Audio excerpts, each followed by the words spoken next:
자, 지금부터요, 모의고사 해설 강의를 하도록 그렇게 하겠습니다. 여기 이제 모의고사는요, 2013년에 각종 국가고시에 봤었던 자격증 시험 있잖아요.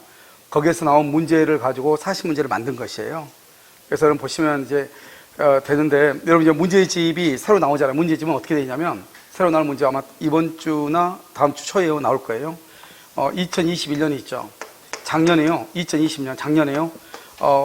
각종 자격시험이라든가 국가고시 있죠. 법원행정고시라든가 각종 시험에 나왔던 기출지문이 보통 이제 문제가 한 140문제 정도가 우리 시험 범위하고 똑같아요. 민법에 시험이 있는 것은요, 약 한 10군데가 되거든요. 민법하고 똑같은 범위의 시험 범위를 가지고 있는 자격시험이에요. 그래서 이 10군데 있는 것을 지문을 다 정리를 했어요. 그래서 한 지문이 약 한 600개 정도요, 정도 지문이 될 거예요. 그래서 그 지문을 먼저 1편에 이렇게 넣었어요. 그래서 처음부터 민총에서부터 채권법까지요, 한번 지문을 가지고 쭉 어떻게 작년에 시험이 나왔는지 한번 살펴볼 거예요. 그러고 난 다음에 이제 그 다음 문제는 40문제씩 모의고시 형식으로 해서 7회분이 이렇게 돼 있어요. 7회분이요. 근데 원래 이것은 처음부터까지 다 강의하려면 거의 하루가 꼬박 걸려요. 그렇죠? 이거 하고 난 다음에 나중에 이제 여러분요, 7월 달에 뭐 매주는 안 되고요, 뭐 한 2주에 한 번이나 3주에 한 번씩이요. 이건 2020년이잖아요. 그러면 2019년 거든요. 그 다음에 2017, 2018년. 그래서 적어도 이 3년분은요, 전체적인 국가고시에서 자격증 시험에 나왔던 최근의 문제잖아요. 그래서 이 세 개를요, 이것은 다른 날은 못하고요, 하루에 처음부터까지 다 해야 돼요. 그래서 일요일 날요, 시간을 정해서 무료로 강의를 할까 생각 중이에요. 그렇죠? 그래서 이제, 문제지에 나와 있는 2020년에 나와 있던 지문 한 500개니까 100문제가 되잖아요. 그래서 각각 한 500개씩이 돼요. 그래서 이제 가장 최근에 나온 문제잖아요. 그 최근에 나온 판례니까 이 세 가지만 딱 보면은, 여러분이 기존에 혹시 좀 놓쳤던 그런 지문들이, 문제예요. 지문들이요. 전부 다 이게 속해 있는 거예요. 알죠? 그러고 나서 한번 9월 말 정도에요. 9월 말 정도에 올해 지금 2021년이잖아요. 2021년에 국가고시에 나왔던 문제를요, 지문 형태로 해가지고 또는 문제 모의고사 형식으로 해서 한번 볼 거예요. 그럼 올해 이제 문제는 다른 것들은 뭐 그렇게 크게 문제가 안 돼요. 근데 이제 물권법에 같은 거 보면은 감정평가사에 나왔던 문제들이요, 지문이요, 판례가 좀 몇 개요, 새로운 것들이 있고 그러기 때문에요. 특히 여러분, 우리 이제 물권법은 감정평가사에 나오는 기출문제를 잘 풀어봐야 돼요. 왜냐면 감정평가사는 물권법에서만 20문제가 나오거든요. 20문제가 나오기 때문에요.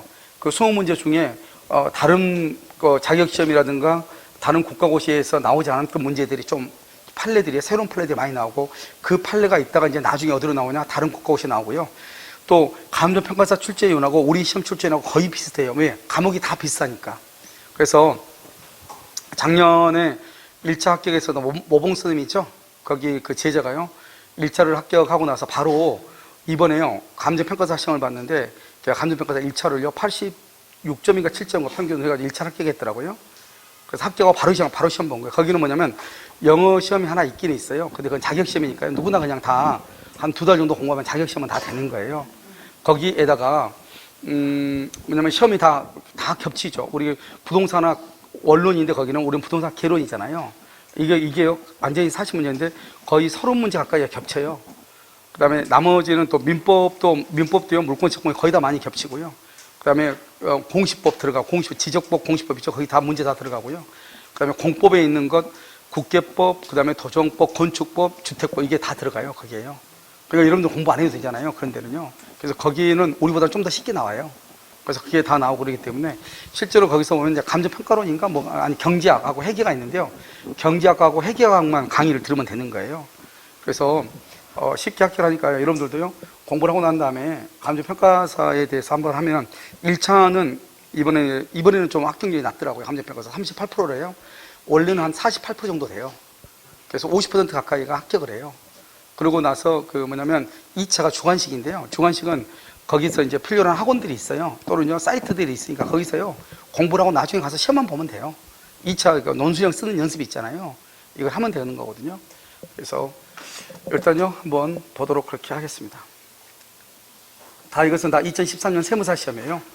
자, 전부 유효인 것 이랬죠. 그래서 다음 중 계약의 당사자가 약정한 내용대로 전부 유효인 것 이렇게 돼 있잖아요.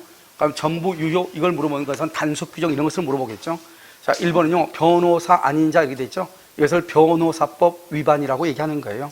그럼 변호사법 위반은 유효이다, 무효이다? 무효죠. 그래서 딱 두 가지예요. 그래서 변호사 아닌 자가 이렇게. 변호사 아닌 자가. 그것은 강행 규정에 위반돼서 무효죠. 여기는 변호사 플러스요. 이것은 민사사건하고 형사사건이 있죠. 형사사건에서 성공보수금이죠. 성공보수금 이렇게요. 보수금 약정을 하잖아요. 성공보수금 이것은 유효이고요. 이것은 뭐가 된다? 무효가 되죠. 그래서 여러분요, 민사사건도 무조건 유효가 되는 것이 아니고 현저하게 과다한 경우는 그 초과한 부분은 그것은 무효가 될 수도 있어요. 그래서 원칙은 유효다 이 말이죠. 자, 이번은요, 초과중개수수료죠. 그래서 초과중개수수료 약정, 이 초과 부분의 반환을 얼마 할 수 있어요? 청구할 수 있어. 초과 부분은 무효가 되죠. 전부가 무효가 아니에요. 초과 부분이 무효해서 반환을 청구하고요. 이것과 비슷한 것이 말하면 현저히 고율의 이자 약정. 현저히 고율의 이자 약정이에요. 그래서 현저하게 고율의 이자 약정인 것은 이 부분도 초과 부분은 반환을 청구할 수 있어요. 이자를. 그 다음에요. 이것은 우리가 뭐냐면 우리가 능력에 관한 규정이죠. 능력에 관한 규정은 강행 규정이에요. 그래서 강행 규정이기 때문에요. 우리가 법정 대리인의 동의 없이 미성년자가 계약을 체결하죠. 그럼 무조건 취소할 수 있잖아요. 그런데 그것을 취소할 수 없다고 약정을 했다. 취소할 수 없다고 약정. 그것은 뭐가 돼요? 그것은 무효가 돼요. 그래서 미성년자 법률행위는요, 무조건 뭐 할 수 있다.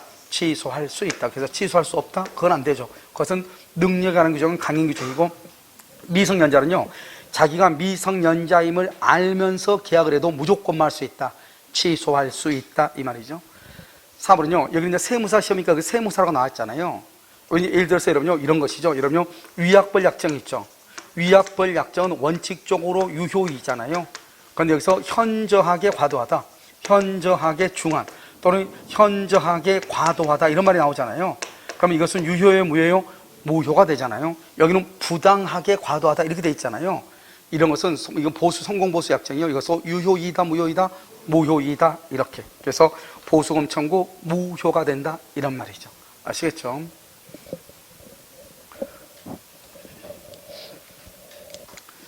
자, 5번은요, 혼인의 불성립을 해제 조건이죠. 여러분, 이것은 두 가지가 있으니까 조심해야 돼요. 여기는 혼인 불성립을 해제 조건으로 하는 약혼 뇌물의 수수죠. 이것은 뭐죠? 유효죠. 그런데 이것과 비슷한 게 뭐가 있죠? 뭐가 있어요? 첫 계약의 종료. 첫 계약의 종료를 무슨 조건? 해제 조건. 해제 조건으로 하는 증여죠. 증여. 이것은 유효이다, 무효이다? 이것은 무효예요. 이것은 무효예요. 혼인의 불성립을 해제 조건으로 하는 약혼 애물의 수수 있죠. 이것은 유효. 첫 계약의 종료를 해제 조건으로 하는 증여는 유효, 무효, 무효. 이렇게 이 두 가지를 비교를 해요. 같은 해제 조건이 나오니까요. 아무 생각 없이 하면 헷갈릴 수 있거든요. 자, 정답 몇 번이죠? 5번 이렇게.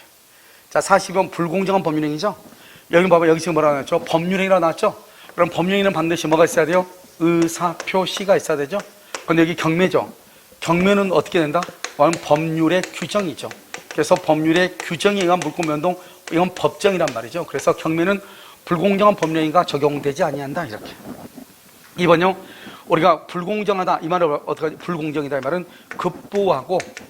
급부와 반대급부죠. 반대급부 간에 현저한 불공정이 있어야 되죠. 이 급부가 있고 반대급부가 있다는 건 주고받는다는 거죠. 주고받는다는 것은 뭐다? 이것은 유상행위라는 것이에요. 그래서 유상행위에서 불공정한 법률행위가 성립될 수 있는 거예요. 그럼 지금 여기는요, 대가 관계없이라고 그랬죠? 이걸 무슨 행위라고 그래요? 무상행위죠. 다른 말로 뭐다? 기부행위죠. 다른 말로 뭐다? 증여죠. 그래서 무상, 기부, 증여의 경우는 불공정한 법률행위로서 무효가 될 수가 없는 거예요. 그래서 2번 틀린 것이죠. 3번은요, 여러분요, 우리가 이제 궁박과 경솔과 무경험이 있어야 되죠? 그럼 어떻게 한다? 경솔과 무경험은 누구를 기준으로 한다? 대리인. 궁박은 누구를 기준으로 한다? 본인인데요. 여기서 중요한 것은 우리가 무경험이라고 하는 것이 뭐냐 이 말이죠. 무경험이라고 하는 것은 사회적 경험이 없다는 의미인데 이것은 특정한 거래 영역, 특정한 거래 영역에서 이게 아니죠.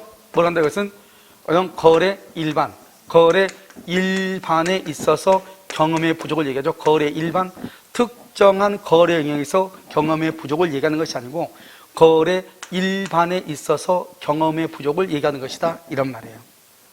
그 다음에요, 여기는 궁박은 누구를 기준으로 한다? 본인이지. 이때의 궁박은요, 경제적 정신적, 심리적 공박을 포함한다. 여기 지금 나와 있죠? 모든 것을 포함하는 것이다. 이렇게 제외 그러면 안 되죠. 그래서 우리 보통 공박은 경제적인데 정신적, 심리적 모든 공박을 포함하는 것이에요. 자, 5번은요. 불공정한 법률행위가 성립하기 위한 요건은 누가 주장한다? 무효를 주장하는 자. 이런 무효를 주장하는 자가 누구죠? 여기가 표의자죠. 표의자가 입증하는데요. 이렇게 무효를 주장하는 자가 증명하는 것이 세 가지가 있다고 그랬죠.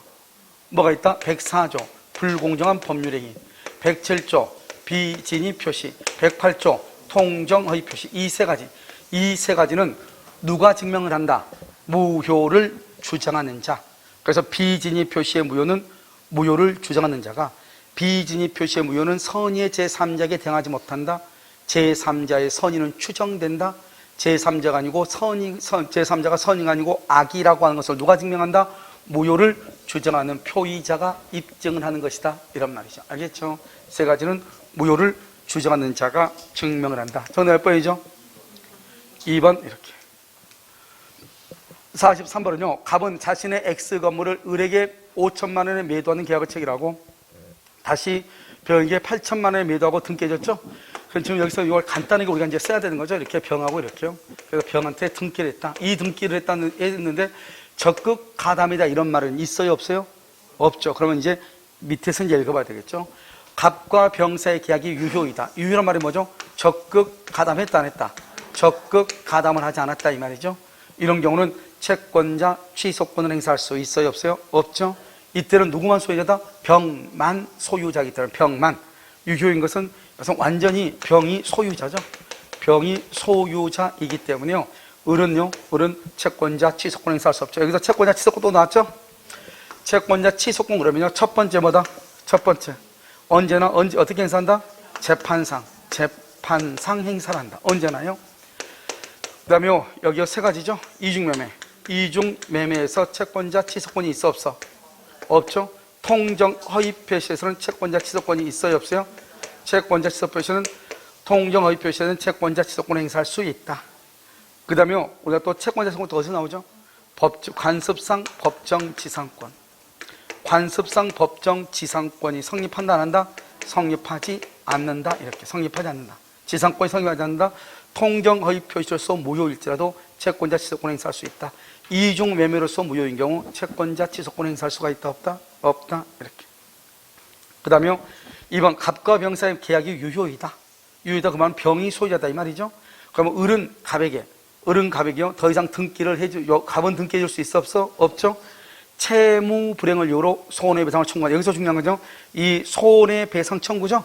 손해배상 청구는 언제요? 이행불능 당시. 이행불능 당시 시가를 기준으로 하는 것이다. 그래서 채무 불행을 이유로 손해배상을 할 수 있다. 청구할 수 있다. 이렇게 채무 청구할 수 있다. 이때요 이행불능이잖아요. 그러면 채무 불행이니까 채무 불행을 이유로 계약을 해제를 해야 될 거 아니에요. 해제. 그럼 계약을 해제할 때는 어떻게 한다? 해제하죠. 최고한다, 안 한다? 안 한다. 최고 없이 계약을 해제할 수 있다. 이렇게. 자, 3번은요. 갑과 병 사이의 매매 계약이 여기 항상 봐봐. 지금요 이중 매매가 반사회적 이렇게 얘기했잖아요. 또 여기 적극 가담 이렇게 얘기했잖아요. 이 반사회적이란 말 뜻이 바로 뭐냐면 적극 가담했다는 말이에요. 그럼 반사회적이다, 적극 가담이다, 유효이다, 무효이다? 무효이다 이 말이잖아요. 그러니까 갑하고 병하고 계약이 무효다 이 말이잖아요. 이렇게 법령으로 무효인 경우 을이 아니고 을은 알겠죠? 을은 갑을 뭘해서 대위에서 병 명의의 등기의 말소를 할 수 있다. 청구하죠. 여기서 중요한 키워드는 뭐예요? 직접 이전 등기를 청구할 수 있는가? 된다, 안 된다? 안 되죠? 직접 말소 청구를 할 수 있다, 없다? 없다 이 말이죠. 없다. 그래서 직접 청구는 안 된다. 왜? 을은 현재 소유자도 아니다. 을은 현재 소유자가 아니죠. 그래서 직접 이전 등기, 직접 말소 청구를 할 수가 없다. 또 반사회적 법률행위로서 무효라고 되어 있죠. 그럼 반사회적 법률에서 병 앞으로 되어 있는 등기가 무효다 이 말이죠. 그럼 병 앞으로 되어 있는 등기가 무효면 갑은 현재 소유권에 기하여 반환을 청구할 수 있다, 없다? 없죠. 여기서 보면 반사회적 법률에서 무효다. 그러면 언제나 746조 불법 원인 급여가 되죠. 이런 불법 원인 급여가 되면은 반환 청구가 돼야 한대요. 반환 청구가 돼야 한대요. 반환 청구가 안 되잖아요. 그래서 반환 청구가 안 되기 때문에 반환을 청구할 수가 없는 거예요. 알겠죠? 뭘 할 수 없다? 반환을 청구할 수가 없다. 이렇게. 자, 5번은요. 병 그랬죠? 병이 배명에 적극 가담했다 이 말이잖아요. 그러면 병이 가담하여 갑과 책이란 경우 이랬죠? 갑과 병 사이의 계약은 유효이다, 무효이다? 무효이죠. 무슨 무효다? 절대적 무효죠. 이 절대적 무효니까 병이 이것을 정한테 처분하죠? 그럼 정은 뭘 불문하고? 선, 악을 불문하고 소유자가 될 수 없고, 이때 무효인 경우 추인할 수 있다, 없다? 없죠. 그래서 무효행위 추인이 안 된다 이 말이죠. 그래서 무효행위 추인이 안 되고, 그 다음에 뭘 할 수 없다? 그것은요, 제3자를 뭐로 불문하고? 선, 악을 불문하고 소유권을 취득할 수 있다, 없다? 없다, 없다. 이렇게. 무슨 말인지 아시겠죠? 이렇게 하는 것이죠. 정답 몇 번이죠? 1번 이렇게. 자, 44번은요. 60번지와 90번지 각각 토지를 소유하고 있는 갑은 을에게 90번지를 매도하기로 약정. 봐봐요. 90번지에 대해서요. 매도하기로 약정을 했다는 것은 뭐다? 의사의 일치다 이 말이죠. 의사의 일치. 그럼 의사가 일치한 대로 계약이 성립하죠? 계약이 성립하잖아요. 그러니까 갑하고는 무슨 토지? 90번지. 90번지에 대해서 계약이 성립했죠. 그런데 항상 뭐를 일으켜서? 착각을 일으켜서 60번지로 뭘 했다? 계약서를 작성했다. 60번지로. 그리고 60번지로 을 앞으로 뭐를 했다? 등기를 했다. 이 등기는 유효이다, 무효이다? 무효이다. 이렇게. 이 등기는 무효가 되죠. 그러니까 원래는 90번지에 대해서 계약이 성립했는데 등기를 몇 번지로 했다? 60번지로 했다 이 말이에요. 60번지 등기는 유효이다, 무효이다? 무효이다. 이렇게. 자, 을은 60번지에 소유권 취득한다. OX. X. 등기가 무효니까 소유권을 취득할 수 없다. 을은 지번의 착오를 이유로, 지번 착오로 지금 60번지를 잘못했잖아요. 착오를 이유로 취소할 수 있어요, 없어요? 착오를 이유로 취소하려면, 착오가 되려면 일단 계약이 뭐하고 난 다음에 계약이 성립된 후 착오가 이루어져야 되잖아요. 그럼 지금 60번지는 계약 자체가 성립했어, 안 했어? 안 했죠. 착오의 문제가 나올 수 있다, 없다? 없다. 그래서 착오의 문제 자체가 나올 수가 없는 것이다, 이런 말이죠. 알겠죠? 그래서 착오가 될 수 없다, 이렇게. 을은 갑에게 90번지 토지에 대한 등기를 청구할 수 없다. 틀렸죠? 갑하고 을하고는 90번지 계약 성립했죠? 그럼 어떻게 해요? 을은 갑에게 90번지에 대해서 뭘 할 수 있다? 등기를 청구할 수 있다. 등기를 청구해서 등기를 하게 되면 뭐가 된다? 소유자가 되는 거죠. 소유자. 청구할 수 없다. 그래서 틀렸죠? 청구할 수 없다. 4번. 갑은 을에게 60번지 등기는 유효예요? 지금 무효예요? 무효죠? 60번지 등기는 무효니까 그 등기는 뭘 할 수 있어요? 말소 청구할 수 있죠? 꼭 말소로 청구할 필요가 뭐가 있나요? 갑은 을에 대해서 말소 청구 또는 뭐 할 수 있다? 진정명의 회복을 원인으로 하는 소유권 무슨 등기? 이전 등기를 청구할 수 있다. 진정명의 회복을 원인으로 하는 소유권 이전 등기는 누가 하는 것이다? 현재 소유자가 청구하는 것이다. 이렇게. 5번. 갑과 을 사이에 90번지의 계약은 유효이다, 무효이다? 유효이다. 그래서 90번지로 계약이 성립하고 90번지에 대해서 등기를 청구하고 등기를 하게 되면 90번지에 대해서 소유자가 된다 이 말이죠. 무슨 말인지 알겠죠? 그래서 무효이다. 틀렸죠? 자, 정답 몇 번이다?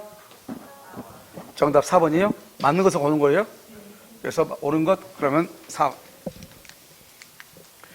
자, 45번요. 비진이 표시가 되어 있죠? 비진이 표시. 비진이 표시는 원칙은 뭐죠? 뭐대로? 표시대로 뭐가 있다? 효력이 발생한다. 이때 표시대로 발생하려면 상대방은 반드시 뭐가 돼야 돼? 상대방은 선의 플러스 무과실. 선의 플러스 무과실이 돼야 돼. 알겠죠? 상대방은 선의 플러스 무과실이 돼야 돼. 그래서 상대방이 선의가 아니고 악이라고 하는 것을 누가 증명한다? 무효를 주장하는 자. 누가? 표의자. 갑이 증명한다. 무효를 주장하는 자. 표의자 갑. 2번. 비진의 표시 무효죠. 무효는 누구에게 대항하지 못한다? 선의의 제3자에게 대항하지 못한다. 이것을 무슨 무효라고 한다? 상대적 무효다. 상대적 무효는 두 가지가 있다.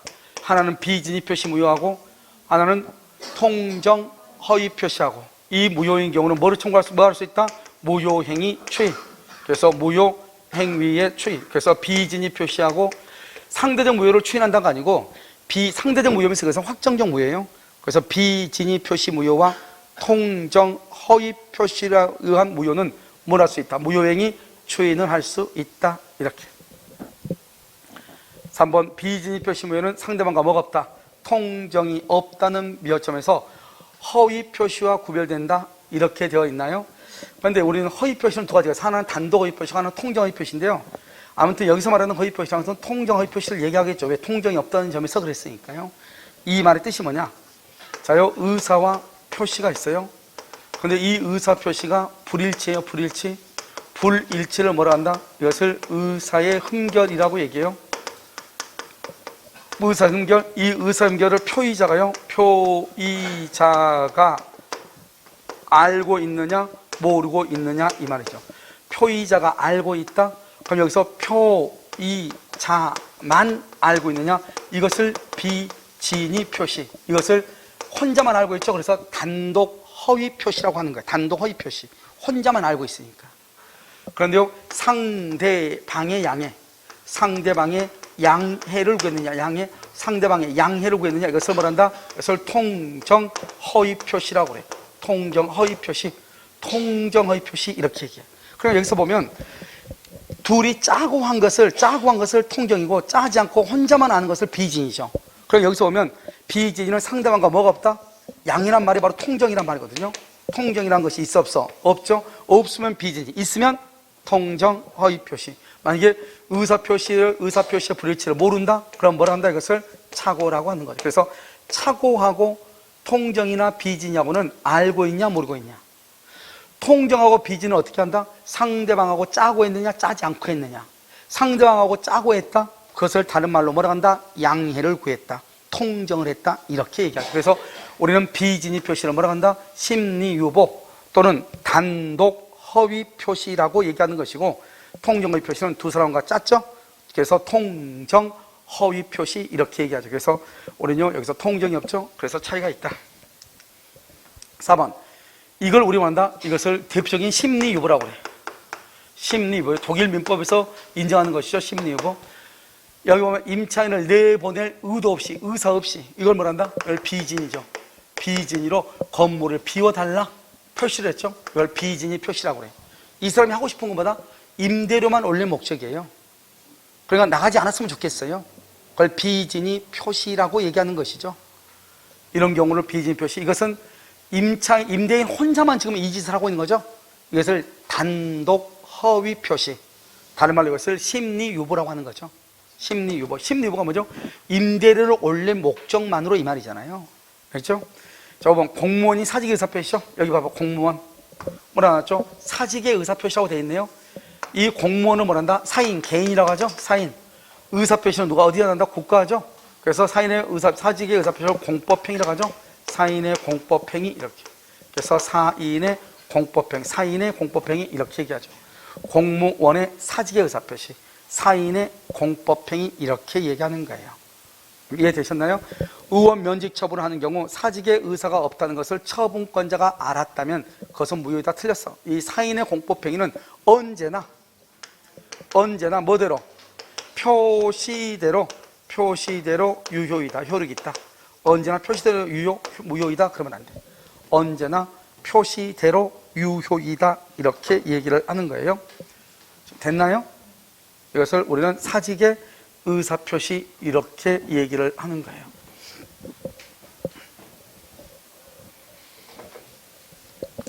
정답 몇 번이죠? 5번 이렇게. 자, 사기 강박이죠? 그럼 사기는 뭐 할 수 있죠? 사기는 취소할 수 있다. 취소가 되면 어떻게 되죠? 소급해서 뭐가 된다? 무효가 된다. 소급해서 무효가 됐죠? 무효가 된 걸 다시 뭐 할 수 있다? 취소해서 그럼 무효가 되면 뭐를 해? 이때는요 무효행위의 추인, 무효행위에 뭘 할 수 있다? 추인을 할 수 있다. 그래서 무효행위 추인을 할 수 있어. 2번 사기에 의한 의사표시는 표의자가 뭐하지 않더라도 취소하지 않으면 뭐가 된다? 그건 유효가 돼. 우리요 사기란 뭘까요? 사기 취소라는 거 뭐죠? 사기는 취소하기 전까지는 뭐가 된다? 유효. 취소 후에는 어떻게 된다? 소급해서 뭐가 된다? 무효. 처음부터 무효 이 말이죠. 취소하기 전에는 유효가 돼. 이것을 우리는 뭐라 한다? 유동적 유동적 뭐라고 그래? 유효. 유동적 유효라고 그래. 유동적 유효 이렇게. 그래서 취소하지 않더라도 무효이다 틀렸죠. 유효 이렇게. 우리가 이것을 우리 뭐죠? 항상 여기 신의칙이란 말이 나왔죠. 신의칙. 우리가 사기에서 사기하고 강박은 약간 다르죠. 자, 사기하고 강박은 어떻게 다르죠? 사기를 판단하는 것은 뭐다? 신의성실 원칙이죠. 신의성실 원칙을 뭐라 한다? 신의칙이라고 얘기하죠. 그래서 신의성실 원칙에 비추어 비난받는다. 비난받는다. 그럼 뭐라 한다? 이건 사기. 시인된다. 그럼 뭐라고 그래? 이것은 사기가 아니다 이 말이죠. 알겠죠? 사기는요 사가 아니에요. 사기. 그럼 여기요 강박. 강박의 경우는 뭐다? 강박은 취소 아니면 뭐가 된다? 무효 또는 뭐다? 지인이 있는 의사표시. 두 가지만 보면 취소는요 반드시 강박이 되려면 뭐가 있어야 돼? 불법적 반드시 해악을 고지해야 돼. 해악 고지하고 뭐가 있어야 돼? 공포심을 느껴야 돼. 그런데요 무효가 되려면 반드시 무슨 말이 있어야 돼? 박탈. 그다음에 무슨 말이 있어야 돼? 극심. 박탈됐다. 의사 결정의 자유가 박탈됐다. 강박 행위가 극심하다 이 말이 있어야 돼. 이걸 우선 큰일 나죠. 이게 있을 때만 뭐가 된다? 무효가 돼. 그래서 사기하고 강박을 구별하는 기준이에요. 그런데 신의칙상 고지 의무가 있다. 고지 의무가 뭐죠? 아파트를 분양을 받는데 공동묘지가 있다 이 말이죠. 이걸 알려야 돼 안 알려야 돼? 알려야 되죠. 그걸 고지 의무라고 그래. 고지를 위반했죠. 그러면 해야 될 것을 안 했죠. 이 고지 의무 위반을 뭐라 한다? 이것을 부작위에 의한 기망이라고 얘기해. 이것을 부작위에 의한 기망이다. 이렇게 부작위에 의한 기망이다. 이런 경우는 고지 의무 위반했죠. 뭐에 해당한다? 기망행위에 해당한다. 이렇게. 4번 강박에 의한 의사표시라고 하려면 상대방의 불법으로 항상 강박은 뭐가 있어야 돼? 해악고지. 그 다음에 뭘 느껴야 돼? 공포심. 그럼 이것을 뭘 한다? 취소. 이걸 취소라고 그래. 이것이 무효가 되려면 반드시 무슨 말이 있어야 돼? 박탈. 그 다음에 뭐가 있어야 돼? 극심. 이 말이 있어야 돼. 박탈, 극심 이 말이 있어야 돼. 있으면 뭐가 되고? 무효. 이 말이 없으면 뭐가 되고? 취소. 알겠죠? 이렇게.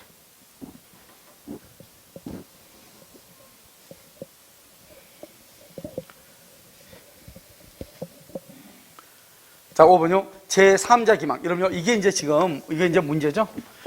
자, 우리가요, 먼저 보시면, 우리가 이제 착오라는 말하고 사기라는 말을 먼저 이해를 해야 돼. 착오는 뭐가 착오죠?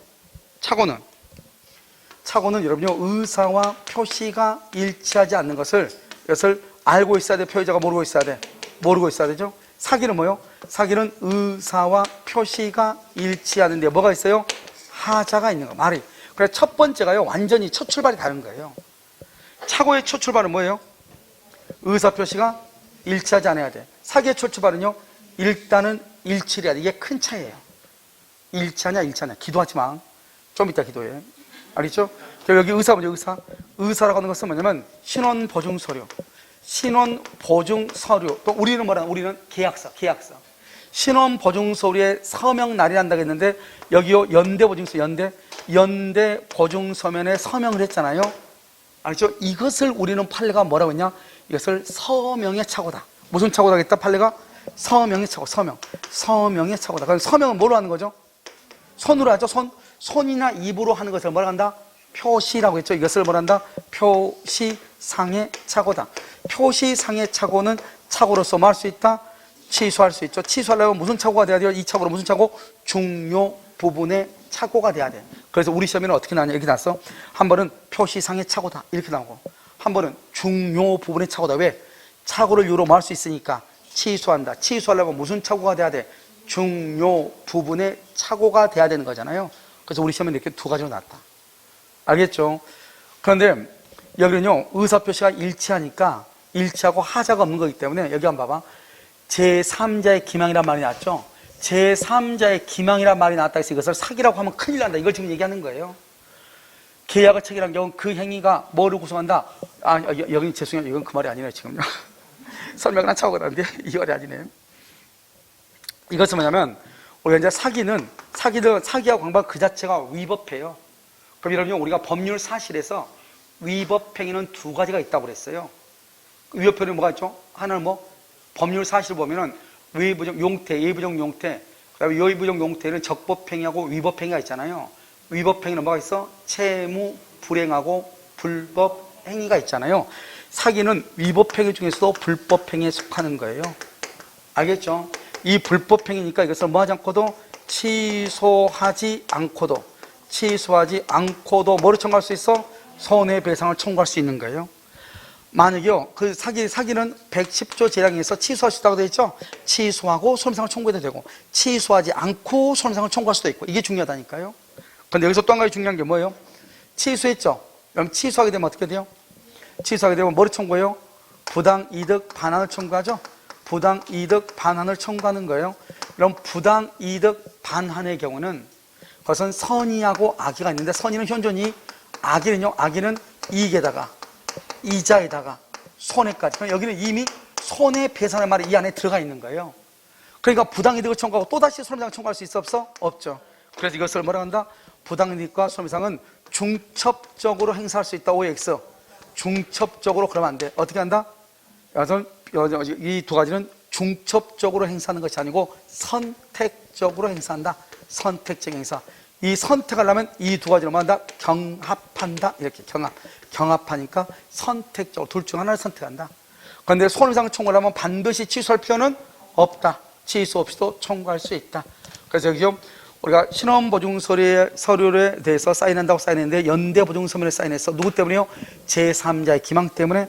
여기서 우리는 제3자의 기망을 뭐라고 한다? 모르고, 이 말이죠. 제3자한테 속아서 신원보증 서류인 줄 모르고 연대보증서면에 사인했다, 이 말이죠. 그 말은 제3자 기망은 모르고, 이 말은 이건 그게 아니에요. 여기는 아니라고 했죠, 내가 아까. 여기선 제3자 기망 그냥 제3자의 사기로, 이 말이죠. 그러니까 지금 사기에 의해서 이렇게 손해배상을 청구할 수 있다, 없다, 있다. 취소하지 않고 손해배상을 청구할 수 있다, 이 말이고. 지금요, 설명을요, 엉뚱을 해가지고 다시 이걸 했죠. 이걸 보면 돼. 물론 이게 착오와 사기, 이것도 시험에 잘 나오고요. 우리가 이제 제3자의 기망이란 말이 있다 해서 언제나 사기라고 하면 된다, 안 된다? 안 된다. 자세히 또 읽어봐야 되는데, 여기에서는 이 제3자의 기망이 사기죠. 여기에서는. 알죠? 그러니까 이것은 그 자체로 뭐다? 위법이죠. 위법이니까 취소하지 않고도 뭐를 청구할 수 있다? 손해배상을 청구할 수 있다. 정답 몇 번? 2번 이렇게. 대리죠? 1번. 매매, 여기 봐봐. 우리는 이제 대리권의 범위라고 하는 것이 있잖아요. 여러분, 매매계약 체결과 이행에 대해서 포괄적으로 대리권이 있죠? 그러면 체결의 대리권이 있다. 체결 봐봐. 매매계약 체결의 대리권에는 여기 중도금과 또는 잔금 등을 말 수 있다. 수령할 수 있다. 이런 말이잖아요. 체결에 대해서는 뭐는 없다? 계약의 해제권은 있다, 없다? 해제권은 없다. 체결과 이행에 관한 대리권, 이행, 체결뿐만 아니라 이행, 그러면 잔금, 지급, 기일을 뭐 할 수 있다? 연기해 줄 수 있다. 이 말이잖아요, 지금요. 여기 체결과 이행이니까 매매, 대금, 지급, 기일을 말 수 있어. 연기할 수 있다. 이렇게. 우리는요, 여기요, 자기계약 쌍방대리죠? 자기계약 쌍방대리는 어떻게 되냐? 원칙적으로 인정 안 되죠. 어느 경우 인정된다? 본인의 승낙이나 뭐가 된다? 채무이행. 채무이행의 경우 인정되죠.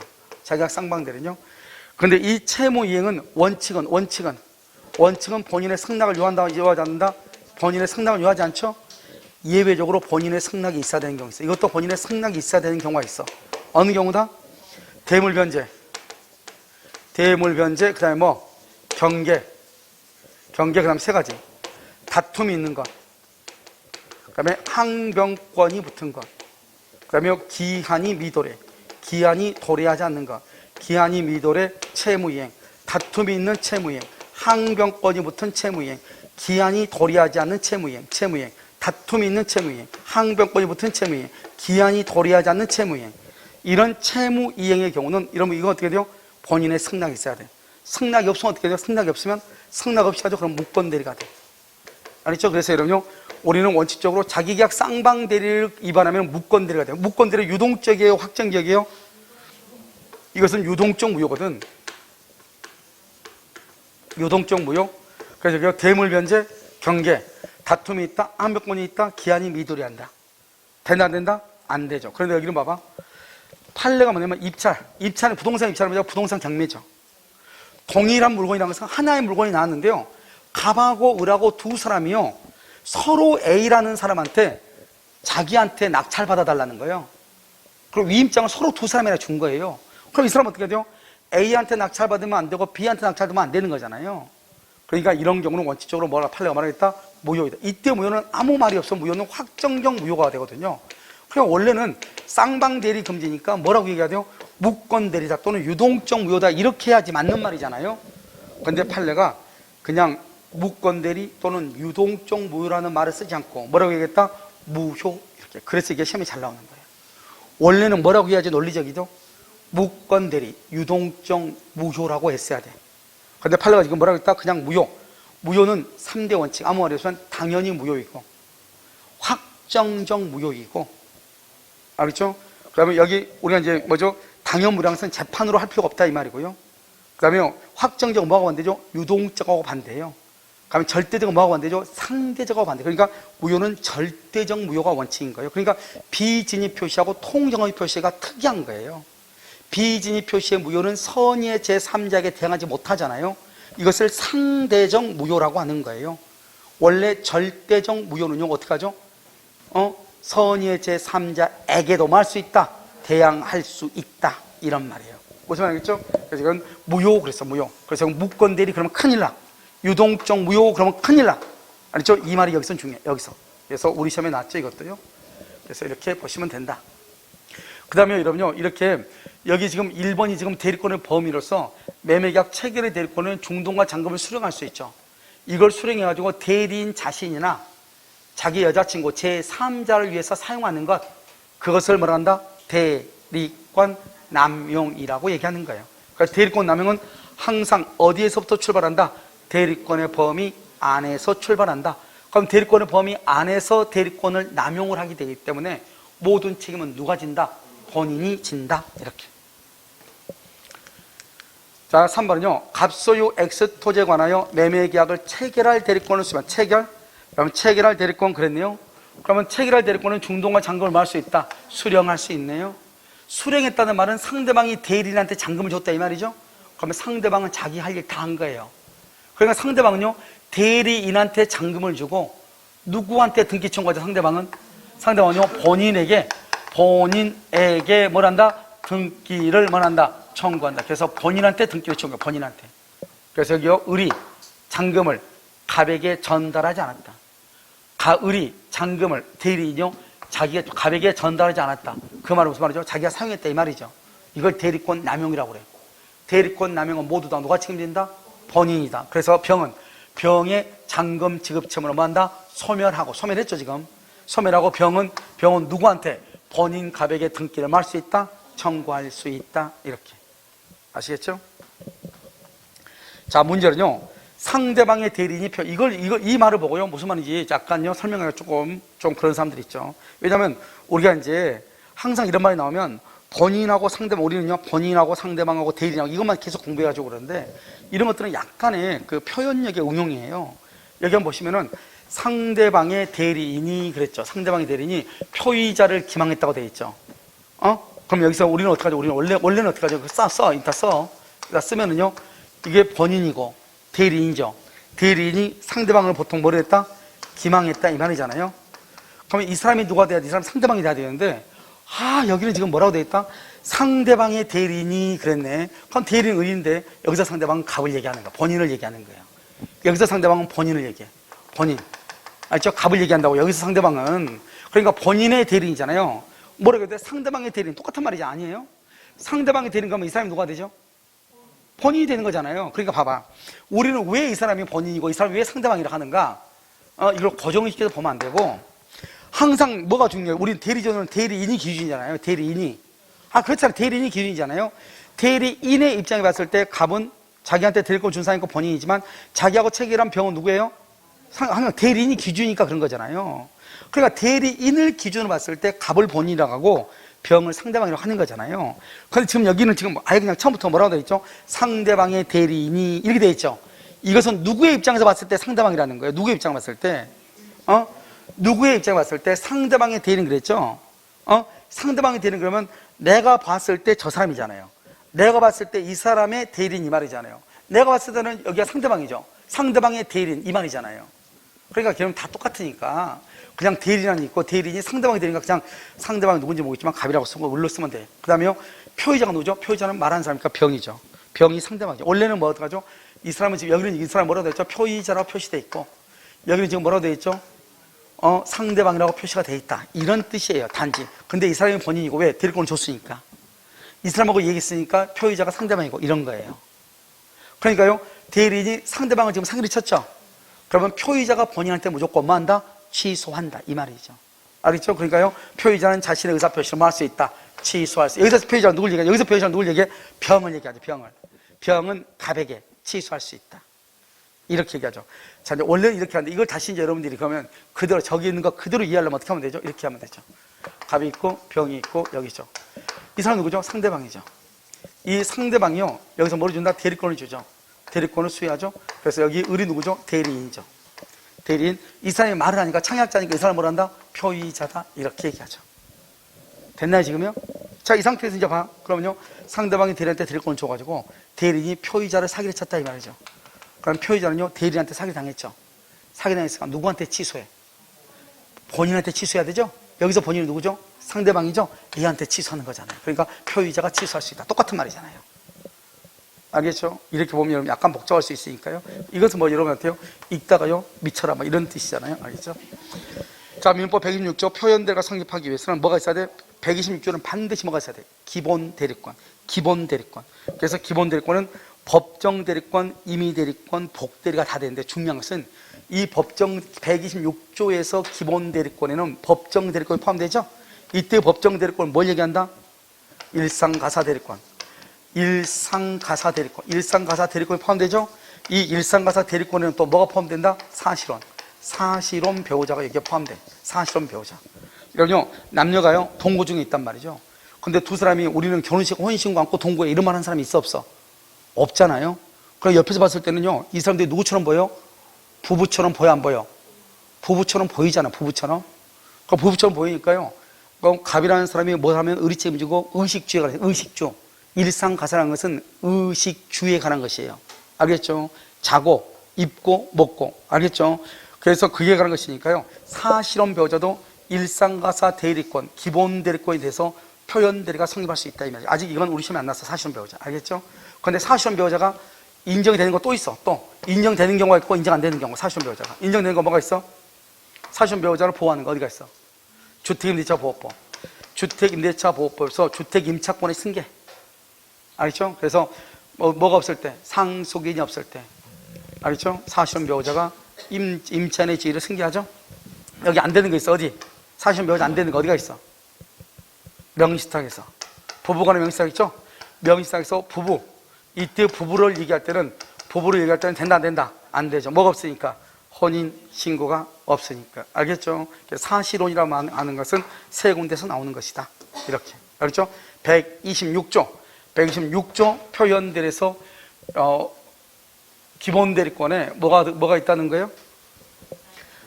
일상가사 대리권이 들어가죠? 그 일상가사 대리권에 누구도 들어간다는 거예요? 사실혼 배우자가 포함이 된다. 이렇게. 자, 그 다음에 정답 몇 번이죠? 몇 번? 1번. 이렇게. 자, 48번의 차례인가요? 자, 갑의 성년인 아들 을은 대리권 없이, 봐봐요. 뭐 없이요?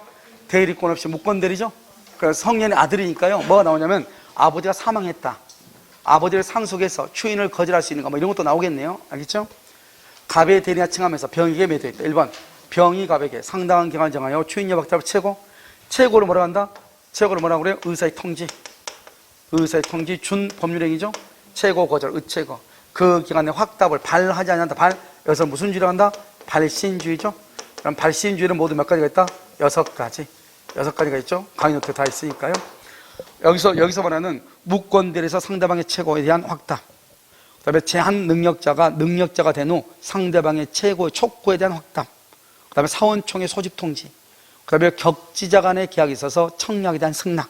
이 4가지는 기본으로 알고, 2가지는요, 지연의 통지를 발송하지 아니한 때, 지연. 그 다음에 또 한 가지는요, 채무 인수에 대한 채권자의 승낙의 발송. 알겠죠? 이게 6가지가 있는데, 그 6가지 중에 하나가 바로 뭐다? 여기, 무권대리죠? 발하지 아니한 때는 추인이다, 추인 거절이다, 추인 거절, 이렇게. 갑은 병에게 추인 거절했죠? 여러분, 추인 거절하면 어떻게 되죠? 추인 거절은요, 여기 봐봐. 우리가 무권대리는 어떻게 되죠? 무권 대리는 대리권이 없죠. 무권 대리냐 본인은 뭐 할 수 있다? 추인, 또는 추인, 거절. 상대방은 선인 경우 뭐?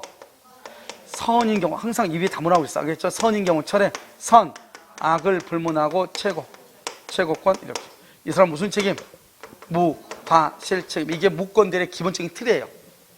자, 여기에서 이 상대방의 철회권이나 본인의 추인이나 추인 거절권은 누구에게든지 다 해. 철회도 누구한테든지 다 한다고. 추인도 누구한테든지 다 한다고. 오직 하나만. 뭐만? 최고는 뭐예요? 최고는 추인할 거예요? 거절할 거예요? 물어보는 거잖아요. 이게 최고잖아요.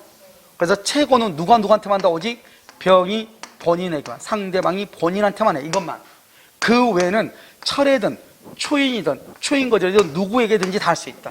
그래서 상대방이 철회할 때는 본인이나 대리인에게 할 수 있고, 본인이 추인이나 추인 거절은 상대방이나 무권 대리인에게 할 수 있다, 이런 말이죠. 알겠죠? 할 수 없다, 틀렸죠? 할 수 있다, 이렇게 있다.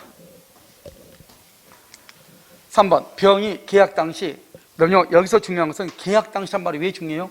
우리가 대리권 없으면 알았다가 뭐죠? 선이냐 악이냐 이 말이에요. 선이냐 악이냐.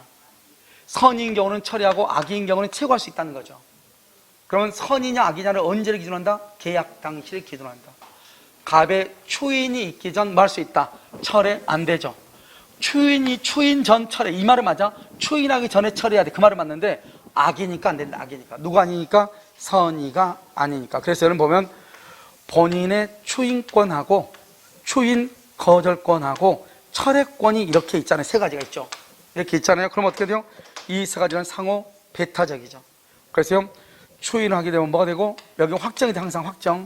추인하게 되면 뭐가 되고? 유효. 추인을 거절하면 무효. 철회하게 되면은 무효. 이렇게 되죠. 한 번 확정이 되면 다른 걸로 바뀌어 안 바뀌어? 안 바뀌죠. 그래서 봐봐, 본인이 추인하면 확정으로 유효가 돼. 그러니까 추인 거절과 철회를 못하고, 철회하게 되면 확정적으로 무효가 돼. 그래서 추인이나 추인 거절을 못해. 그래서 여기서 문제, 추인권과 추인 거절권과 철회권은 누가 먼저 행사하느냐. 그러니까 추인하면 거절 못하고, 추인하면 철회 못한다. 철회하면 추인을 못한다. 그래서 추인은 언제까지 추인한다? 철회하기 전까지. 철회는 추인이 있기 전까지. 이렇게. 그런데 여기는 철회를 하기는 할 수 있대. 하려면 선의가 돼야 돼, 악의가 돼야 돼? 선의가 돼야 돼. 그래서 3번 틀렸다. 4번은요, 우리는요, 다른 의사표시 없이 원로부터 매매대금 일부, 대금의 일부를 수령했죠. 이걸 뭐란다?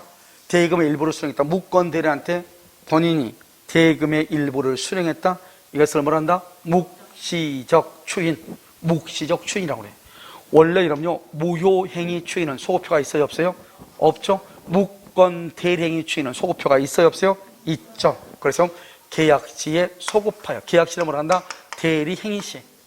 대리행위시에 소급해서 유권 대리에서와 같은 요령. 유권 대리는 누구에게 법률효과가 기소하죠? 본인에게 법률효과가 기소하죠? 본인에게 법률효과가 기소하죠? 그래서 무권 대리를 추인하면 본인에게 법률효과가 기소한다, 이 말이에요. 그래서 유권 대리와 같은 효력이 생긴다. 5번 갑이 을의 무권 대리를 알면서 이 일을 제기하지 않았죠? 본인이요, 무권 대리를 알면서도 아무 말 하지 않았어. 그럼 추인이다, 아니다? 추인이다, 아니다? 추인이 된다, 틀렸어. 왜 추인이 된다, 틀렸다? 무권 대리를 알면서 놔뒀어. 그래도 왜 추인이 아니죠? 추인이란 말은 뭐다? 유효라는 말이죠. 유효. 자, 이거 무권 대리는 유효이다, 무효이다? 무권 대리는 무효이죠. 그러니까 무효는 3대 원칙. 무효는 언제까지나 효력이 있어, 없어? 없죠. 그래서 무권 대리 행위가 있음을 알면서 이 일을 제기하지 않았다. 이 일을 제기하지 않으면 무슨 추인이 된다? 묵시적 추인이 된다. 무슨 추인이다? 묵시적 추인. OX, X 여전히 무효가 된다. 왜? 한번 무효는 영원한 무효니까. 무권 대리는 무효죠. 무효는 언제까지나 효력이 없기 때문에 무효임을 알면서 이 일을 제기하지 않았다고 하더라도 여전히 뭐가 된다? 무효가 된다. 정답 몇 번? 4번 이렇게. 자, 49번 법률행위 취소와 추인이죠. 1번 법률행위의 취소는 어떻게 하죠? 취소의 원인이 소멸한다, 이 말이죠. 미성년자가 뭐가 됐다? 성년이 됐다, 이 말이죠. 이것은 뭐란다? 추인할 때는 이렇게 하는데요. 법률행위 취소는 누구도 할 수 있다? 누구도? 제한능력자. 제한능력자도 취소권자죠? 제한능력자도 취소권자예요. 그 말은 무슨 말이죠? 제한능력인 상태, 즉 미성년자도 할 수 있다. 취소할 수 있다. 그 말은 취소의 원인이 소멸한 후에 할 필요가 있다 없다? 없다. 자, 여기. 자, 여러분요, 제한능력자가 있죠. 제한능력자. 제한능력자는요, 능력자를 여러분요, 취소할 수 있나요? 취소할 수 있어 없어? 추인할 수 있나요? 추인? 원칙은 추인 못해요. 제한능력자는. 뭐가 된 다음에? 능력자가 된 후. 능력자가 된 후. 미성년자의 경우는요, 누구의 동의를 받아서 미성년자는 법정 대리인의 뭘 받아서? 동의. 그런데 피성년 후견인은 법정 대리인의 동의를 받아도 안 돼. 미성년자. 여기 제한능력자면 조금 그렇네요. 미성년자라고 할까요? 미성년자. 미성년자는 취소할 수 있죠. 추인은 못해요. 추인하려면 능력자가 되든지 법정 대리인의 동의가 있어야 돼요. 그러니까요, 여기 능력자가 된 후 또는 법정 대리인의 동의가 있어야 된다는 말은 취소의 원인이 뭘 해야 된다? 소멸해야 된다. 이런 뜻으로 보죠. 법률의 규정을 쫓아 계약이 해제가 되죠. 해제 후 착오를 이유로 할 수 있어. 취소. 왜요? 해제하게 되면 선이여도 해제는 전부로 반환해. 전부를 해제하게 되면 전부로 반환해. 취소는요, 선이죠. 선이면 뭐만 반환해? 현존 이익만 반환해. 현존 이익만 반환해. 여기는 전부로 반환하고. 그러면 해제가 하는 게 더 좋아요? 나는 취소하는 게 좋아요? 취소하는 게 좋죠. 그래서 계약을 해제 후 착오가 있음을 이유로 말 수 있다. 취소할 수 있다. 3번 취소된 그럼 뭐예요? 그럼 취소된 그럼 뭐죠? 무효죠. 무효니까 무효행위 추인을 해야 되겠죠. 확정적 무효이므로 이를 다시 추인할 수 없다. 틀렸죠. 취소된 법령은 무효죠. 무효는 무슨 추인할 수 있다? 무효행위 추인. 취소할 수 있는 법률행위 추인은 못해. 왜? 이미 무효니까. 취소할 수 있는 법률행위 추인은 못하지만 무슨 추인을 할 수 있어? 무효행위 추인을 할 수 있죠. 무효행위 추인. 4번 이 일을 보류. 그럼 절대로 안 돼. 이 일을 보류하는 것은 뭐라보다 추인으로 볼 수 있다 없다? 없어. 그래서 담보제공은 누가 하든지 간에 추인인데 담보제공은 그래서 이 일을 보류하면 추인으로 볼 수 없어요. 이 일을 보류하면. 그래서 우리가 법정 추인에서 가장 중요한 키워드가 뭐예요? 법정 추인에서 가장 중요한 키워드가 뭐예요? 이 일을 보류해야 돼, 안 해야 돼? 안 해야 돼. 이 일을 보류하면서 담보를 제공하든 말든 그것은 절대로 추인으로 볼 수 있다 없다? 없다 이 말이죠. 5번 거래 안전을 위하여 법률상 일부 취소 허용된다 안 된다? 된다. 허용된다. 자, 일부 취소는 뭐죠? 일단은 가장 중요한 게 분할 가능성. 다른 말로 뭐라 그래? 가분적이다. 이렇게. 그래서 분할 가능성, 가분적 이렇게. 분할 가능성, 가분적 이렇게 얘기해. 분할 가능성, 가분적 이렇게. 그래서 일부 취소는 뭐가 된다? 허용된다. 이렇게. 허용된다. 이렇게. 자, 이런 봐봐. 근데 사실 여기 3번은 좀 여기 약간 뭐가냐면 여기는 법률행위 취소와 추인이라고 되어 있잖아요. 그래서 이건 지금 아마 세무사 시험이죠. 2013년에요. 그래서 이거 좀 그런데 3번 같은 경우는 취소된 법률행위는 확정적 무효이죠. 무효니까 이를 다시 추인할 수 없다는 말은 여기요. 문제 지문이 법률행위 취소와 추인이잖아요. 그러면 취소할 수 있는 법률행위 추인을 할 수는 없어요. 무효행위 추인을 할 수 있어요. 그러니까 이것은 정확하게요, 뉘앙스가요, 뭘 묻는지요, 사실은 좀 알 수가 없게 돼 있죠. 알겠죠? 그래서 3번 같은 경우는 지금 세무사 시험 2013년이니까 그렇죠? 시험 보는 사람 거의 있다 없다? 없다 했죠. 없다. 알겠죠? 그래서 여러분 그런데 만약 우리 시험에 나왔다 한다면 이것은요, 지금 법률행위 취소와 추인을 묻는 거잖아요. 그럼 법률행위 취소와 추인은 법률행위 취소, 또는 법률행위 취소할 수 있는 법률행위 추인, 여기에 대해서 묻는 지문이잖아요. 이게 무효행위 추인에 관한 묻는 것이 아니고. 그러니까 이 문제는 사실은 이것은 문제가요, 중복 정답이 될 가능성이 있죠. 알겠죠? 그래서 이것은 뭐냐, 우리가 취소할 수 있는 이 말은 아직 취소가 되기 전에 이 말이잖아요. 근데 여기는 취소된 그러면 뭐가 되죠? 더 이상 취소할 수 있는 이 말을 쓸 수가 있어요 없어요? 없잖아요. 그러니까 무효가 됐으니까 취소할 수 있는 법률행위 추인은 할 수가 없지만 무효니까 무효행위 추인은 할 수 있다 이 말이에요. 그런데 여기에서는 정답이 지금 아마 몇 번이죠? 몇 번 있는 것 같은데 4번이 맞는 말이 있으니까 이게 3번이 틀린 것으로 이렇게 볼 수밖에 없는 것인데요, 사실 이것은 문제가 있는 것이죠. 알겠죠? 여기 뭐 옳은 것은 그랬잖아요. 그래서 이 일을 보려면서 담보를 정한 걸 추인으로 볼 수가 없어요. 그래서 4번이 정답이에요. 알겠죠? 그런데 사실은 이것은 3번도 이것은 정답을요 얘기한다면 이것은 세모죠. 세모 완전히. 어떤 추인을요? 추인은 여러 가지가 있는데 법정 추인이 있고 취소할 수 있는 법령의 추인이 있고 그다음에 뭐래다 무효행위 추인이 있는데 여기서 말하는 것은 여기 지금 문제 지문 자체가 법률행위 취소와 추인이라고 되어 있잖아요. 졸지 말고 법률행위 취소와 추인이라고 되어 있잖아요. 그러니까 여기서 말하는 것은 취소할 수 있는 법률행위 추인을 할 수 없는데 무효행위 추인을 할 수 있다. 이렇게 해야 돼. 무효행위 추인을 할 수 있다. 이렇게 해야 되거든요. 그렇다면 이건 정확하게 맞는 말이죠. 알겠죠? 그런데 지금 그냥 추인을 할 수 없다 그러니까 어떤 추인할 수 없는지 이것은 사실은 알 수가 없는 것이죠. 내 말은 지금 이해됐죠? 우리 시험은 이렇게 안 나와. 나오면 득다같이 달려들어서 이재기하니까. 알겠죠? 이렇게 안 나온다. 정답은 이건 4번으로 했는데 3번도 문제가 있다. 이걸 지금 얘기하는 거예요. 아시겠죠? 자, 이제 민총이 마지막 50번이요. 기한이죠. 여러분요, 우리가 이제 기한이익 상실인데 이 기한이익 상실이라고 하는 것은 뭐냐? 여기를 봐봐요. 우리 그러면 기한이익 상실은 뭐가 있죠? 기한의 이익, 상실, 사유가 뭐가 있죠? 기한이익 상실 사유가 뭐가 있어?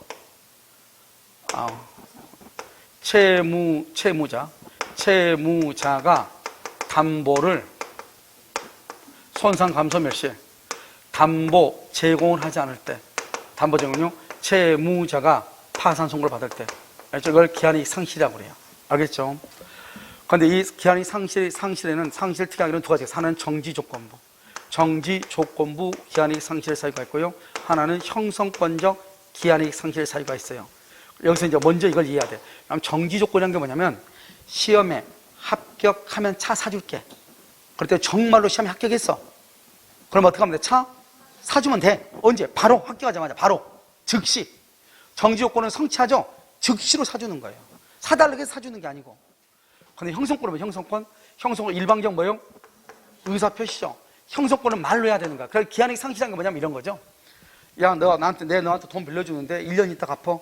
근데 조건은 뭐냐면 중간에 만약에 너 담보를 손상하거나 감소시키거나 담보를 멸실시키면 너 그럼 그때 돈 갚아야 된다. 이렇게. 돈 갚아야 된다. 이렇게 얘기했어. 근데 그 돈 갚는 것이 여기는 정지조건은 성취하면 어떻게 한다고요? 당연히 돈을 갚아야 된다는 말인지 말을 해야지 돈을 갚아야 된다는 말인지 잘 모르겠다 이 말이죠. 그럼 이거는 뭐로 볼 것인가? 그럼 여기서 지금요, 여기 기한이익 상실 사유 있죠? 일정한 사유가 있잖아요. 일정한 사유가 있으면 돈을 갚기로 했잖아요. 이것이 만약에 정기조건보다 그러면 어떻게 해요? 당연히 돈을 갚아야죠. 당연히 이행기가 도래해. 당연히 이행을 해야 돼. 근데 여기 형성권적은요, 의사표시 말로 해야 돼. 무조건 되는 게 아니고 담보를 손상했다고 해가지고 당연히가 아니고 채권자의 뭐가 있어야 돼? 청구나 통지. 다른 말로 채권자의 우리 판례는 의사행위라고 그랬어. 그런데 이것은 의사행위는 의사표시를 얘기하죠. 있어야 이행기가 도래한다 이 말이잖아요. 그래서 이 두 가지가 이렇게 있단 말이죠. 이게 어느 것인지 우리가 알 수가 없는 거죠. 말이죠. 이게 어느 것인지. 그러니까요, 형성권적인지 정지조건문지 잘 모르겠다 이 말이죠. 그럼 무조건 뭐로 간다? 무조건 형성권적으로 일단 간다 이 말이죠. 형성권은 뭐다? 의사표시가 있어야 돼. 그러니까 항상 뭐죠? 정지조건을 뭐다? 당연히 즉시 이 말이고, 형성권은요, 채권자의 의사표시가 있어야, 채권자의 의사행위가 있어야, 이런 말이 꼭 있어야 돼. 알겠죠? 그래서 여기 한번 봐봐. 이제 여기는 두 가지의 이제 키워드가 있잖아요. 하나는 정지조건부란 말이 나왔고, 하나는 뭐다? 채권자의 의사표시란 말이 나왔잖아요. 그럼 서로가 말이 양립할 수 있어, 없어? 없잖아요. 채권자의 의사표시로 하려면 뭐라고 해야 되고, 여기를 뭐로 바꿔야 되고? 형성권적으로 바꿔야 되고, 이걸 정지조건 보면 여기를 뭐로 바꿔야 되고? 당연히 즉시 이렇게 바꿔야죠. 지금 이해됐나요? 그래서 1번 맞았다 틀렸다 이 말이죠. 자, 파산. 여기 나왔죠. 파산 선고. 파산 선고를 받으면 뭐가 된다? 기한의 이익을 만다. 주장하지 못한다. 이것을 상실한다. 상실하면 어떻게 돼요? 당장 돈을 갚아야 되죠. 이것을 우리는 뭐라고 표현한다? 즉시 변제 청구권이라고 그래요. 당장 돈을 갚아야 되니까 즉시 변제 청구권. 이렇게 재밌는 말 나왔죠. 여기 여러분 여기 한번 봐봐. 이 말의 뜻이 뭐냐면 이런 것이에요. 갑이 을한테 돈을 빌려줬어. 얼마요? 1억을. 1억이요. 이자 100만 원씩. 1월 1일부터요. 10월 1일까지 이렇게. 1월 1일부터 10월 1일까지 이렇게. 1억에 대해서 100만 원 이렇게. 이렇게 했단 말이죠. 이렇게요. 이렇게요. 갑에서요. 여기 을한테 이렇게요. 그럼 지금 됐나요? 됐어요? 여기서 여기 1월 1일부터요. 10월 1일까지 이렇게. 1억에서 100만 원. 그런데 중간에 이 사람 채권자가 채무자죠. 채무자는요. 중간에 5월 1일 날 돈을 갚을 수 있어요. 롯데에 당첨됐어. 그럼 5월 1일 돈 갚을 수 있죠. 그럼 1억 갚으면서 나머지 5개월 이자 500만 원. 그래서 원금 1억 하고요. 이자고 해가지고 돈을 갚아버리면 돼. 그래서 이것을 말한다. 손해를 배상하고 기한의 이익을 말할 수 있다. 포기할 수 있어. 포기. 채무자는. 근데 채권자가 뭐라냐? 나 5개월 동안 이자 안 받을 테니까 너 오늘 돈 갚아. 이렇게 할 수 있냐 이 말이죠. 채권자가. 나 너 돈 이자 안 받을 테니까 돈 갚아. 할 수 있냐고. 할 수?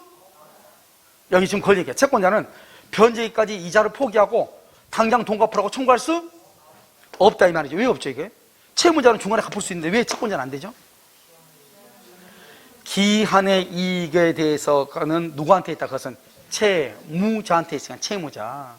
그래서 우리가 뭐라고 보여줘? 기한의 이익은 누구한테 있다? 채무자에게 있는 것으로 추정한다. 채무자에게 있는 것으로 추정한다. 그러니까 채무자는 기한의 이익은 자기한테 있으니까 포기할 수 있지만 채권자는 기한의 이익이 있어 없어? 없죠. 없으니까 나머지 5개월 포기할 테니 이자 안 받을 테니 돈 갚아. 그 말 못한다고. 알겠죠? 기한의 이익은 누구에게 있다? 채무자에게 있다. 종기. 시기하고 종기가 있죠. 종기는 뭐죠? 끝나는 거죠? 잃는다. 시기는요? 생긴다. 그래서 언제부터요? 도래한 때부터. 여러분 이걸 도래한 때부터지 계약 체결 시부터 그러면 큰일 나. 계약 체결 시라고 하는 것은 소급이란 말이에요. 여러분 기한 있죠? 기한. 기한은 죽었다 깨어나도 기한은 뭐가 없어요? 소급표가 있어요? 없어요? 없어. 기한은 죽었다 깨어나도 소급표가 없는 것이다. 이렇게. 아시겠죠? 소급표가 없다. 이렇게. 자, 5번. 당사자 이름 봐봐. 우리가 여러분요. 이건 정지 조건이죠. 정지 조건부하고요. 불확정 기한하고. 불확정 기한. 이건 기한이고 이건 조건이잖아요. 이 조건은 불확실해. 불확실한 것이고 이것은요. 확실한 거 확실한 거니까요. 이 기한은 무조건 이행기가 도래해야 돼요.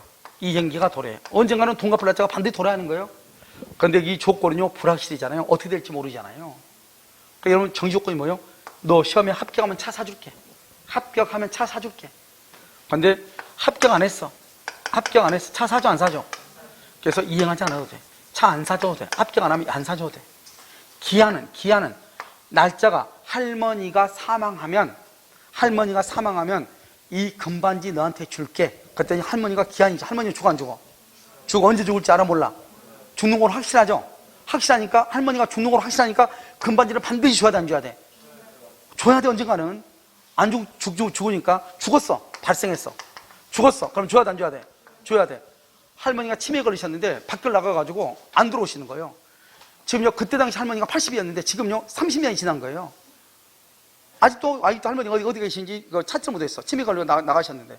그러면 할머니가 영원히 살았다 죽었다가 치고 사실의 발생이 확인할 수 있어 없어? 불가능해도 이미 죽었다고 보고 금반지 줘야지. 우리 할머니 시신 봤어? 하고 안 주면 된다 안 된다? 안 되죠. 그것은. 왜? 할머니가 사망하면 죽으려 했는데 할머니가 사망했어. 줘야 되고. 사망했는지 아닌지 확인할 길이 없어. 알겠죠? 아무튼요 엄청나게 추운 날이요. 슬리퍼 신고 밖에 나갔는데 들어오지 않고 계신다 이 말이죠. 근데 어디에 계신지 모르겠어. 아무리요 군병력 닭 동원해도 못 찾았어.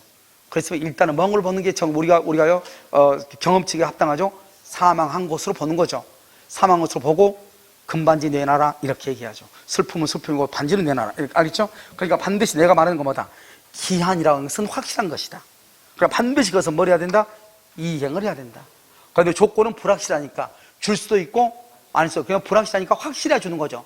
합격하면 차 사줄게. 합격해야 차 사주는 거죠. 합격하지 않으면 사줘 안 사줘? 안 사주죠. 그래서 불확정한 사실이 발생할 때 이행 기한 이게 키워드다 이 말이죠. 그러한 사실 발생이나 또는 발생이 불가능하더라도 기한이니까 기한은 확실하니까 이행기가 뭐한다? 도래한다. 도래한다는 말은 이행하여야 한다 이 말이에요. 알겠죠? 이행하여야 한다 이렇게. 그래서 여러분 별말도 아니죠. 아무 말도 아니에요. 기한은 뭐다? 확실. 조건은 뭐다? 불확실. 그래서 조건이 아니고 기한은 무조건 확실하니까 맨 끝에가 반드시 뭐라고 나와야 돼? 기한이 도래한다. 이행하여야 된다 이 말이 나와야 돼. 기한은 가운데가 가능이고 불가능하고 중요한 게 아니라고. 기한은 확실한 거니까. 맨 끝에가 반드시 뭐가 나와야 돼? 기한이 도래한다. 그럼 뭐 한다? 이행기가 도래한다. 이행을 하여야 된다. 이 말이 꼭 나와야 돼. 무슨 말인지 알겠죠?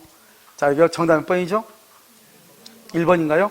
그래서 여기서는 우리가요, 여기 지금 1번하고 3번하고요, 여기 5번 있죠? 1, 3, 5가요, 여러분요, 쉬운 지문은 아니에요.